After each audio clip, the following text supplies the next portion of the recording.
Mags here. Today I'm going to look at playing country rhythm, specifically playing over a country shuffle. Most of what you're going to be doing as a guitar player is playing backup for other people, for vocalists, even if you're the vocalist. It's not all hot licks.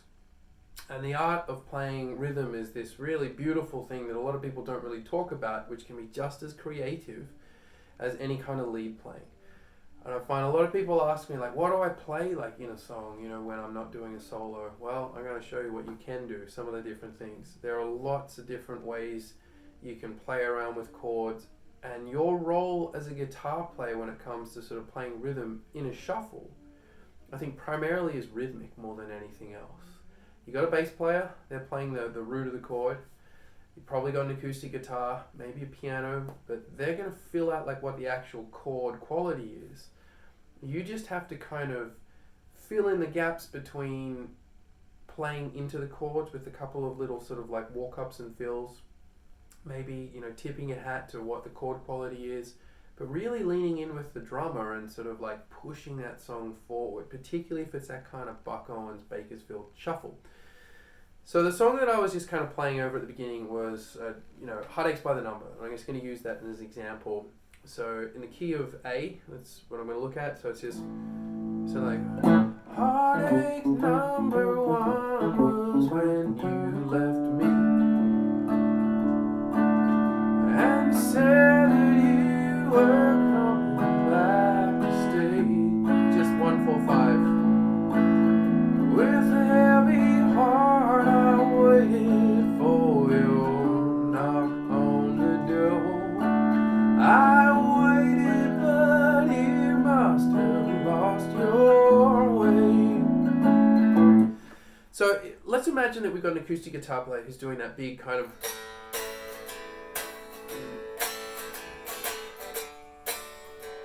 So that's really driving it. We can just kind of assist with the lean into the front of the beat.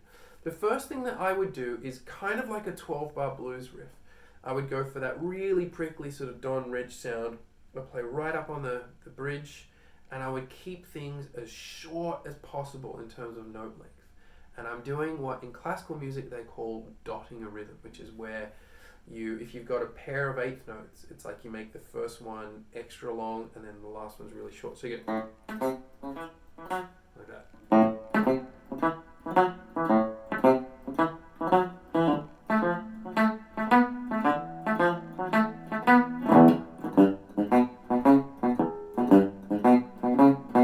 Most of it is downstrokes with the occasional sort of up like that. That really just I'm just hearing that drums. Like in those old Bakersfield recording, it's basically just a brush and cross stick on a snare. And that's what I'm trying to just lock in with that.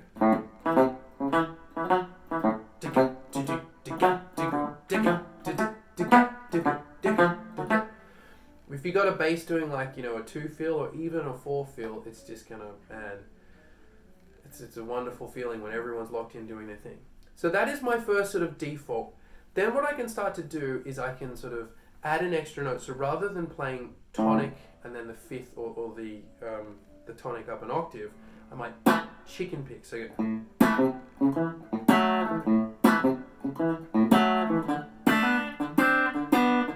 often I'll vary it when I get to the next chord and go into like more of a bluesy thing. But I could keep it.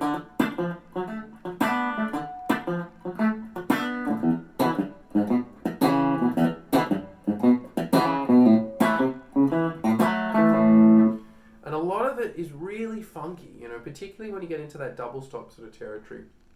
It's all about playing dead notes, that kind of thing. Walking up to the chord really helps.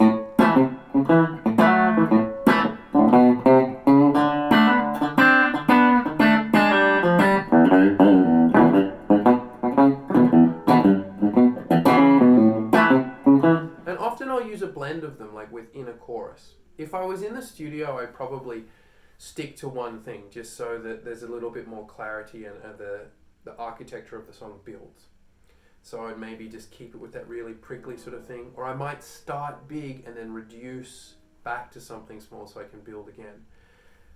But that's kind of what I'm doing. Then what you can sort of look at is you can harmonize some of those notes. So you could have like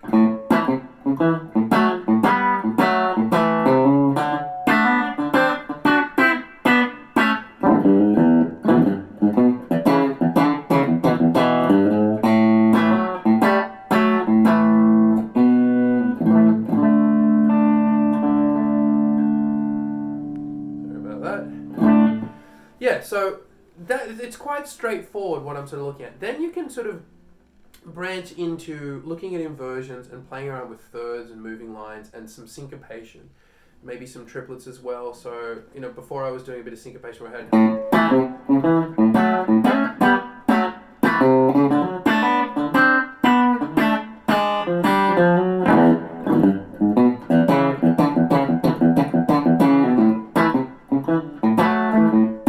and that would be where I would sort of build with the drums if they were doing a little bit of a fill.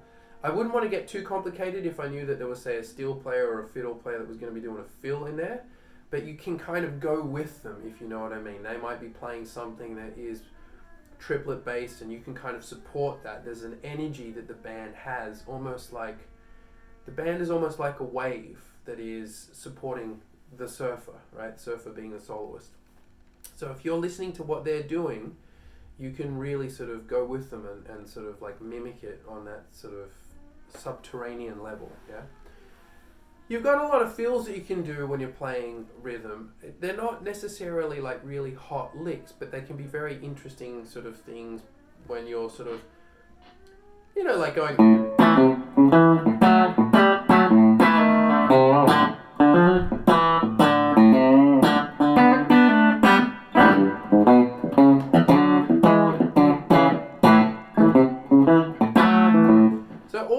I would actually use in a solo. I'm just getting like a really tiny little bit and I'm thinking about what is the chord I'm going to and I'm playing to that chord. That is the most important thing. Another thing that I tend to do, particularly in someone's solo, is I will just do like syncopated eighth notes. Very much like what you would get a piano player doing where they're going to like bass, chord, except I'm just doing the chord. I'm going to do one time through the progression using the changes of what I've done before, and then I'm going to do this syncopated thing, and I'll try and tap my foot so you can hear where the actual beat itself is. So we have...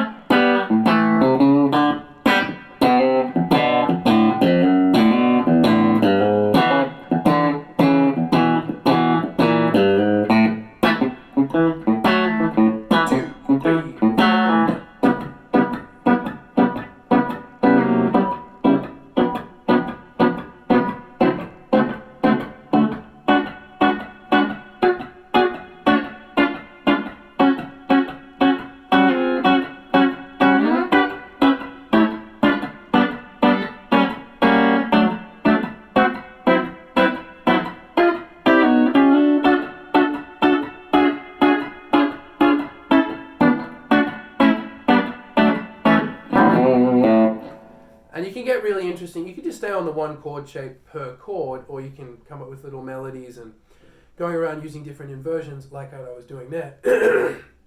There are a lot of different things that you can do, particularly when you're looking at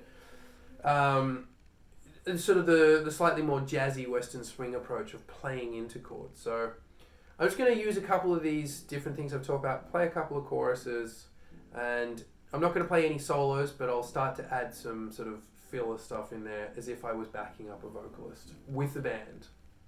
If it was just me, I would be more faithful to the actual chords and the rhythm because I'm the person doing everything.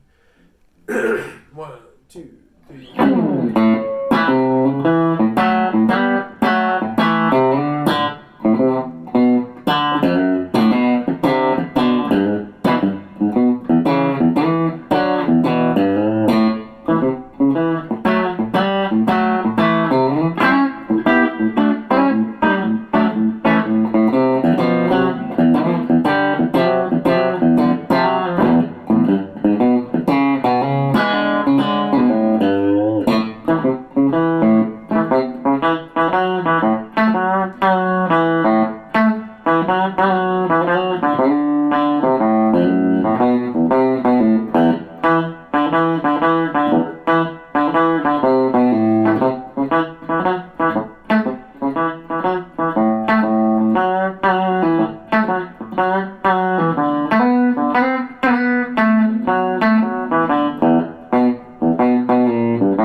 So there's a couple of different ideas of what I'm looking at, but the most important thing is the rhythm.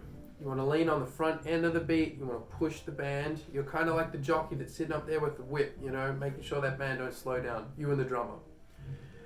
You want to play into those chords, so yes, you have to know the chord progression just as well as the bass player, and you do play into each chord like the bass player, but it's usually more prominent, so you want to make sure you know where you're actually going.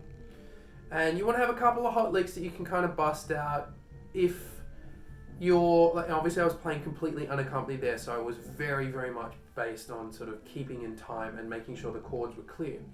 If I was with the band, I could maybe relax a little bit and I might do a chorus where I could take more of a jazzy approach, where I might go,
that kind of thing, which is sort of sweeter, and I'm delegating a little bit of my rhythmic duties. In the course of a song, particularly if you're a barroom player, if you're playing a gig, let's say, at Roberts or something, you know, you might find that some of these tunes go on for a while. You know, in a recording session, you might only have 3 minutes or something to get everything out, so that might work out as being like 6 or 7 choruses, and you've got it down.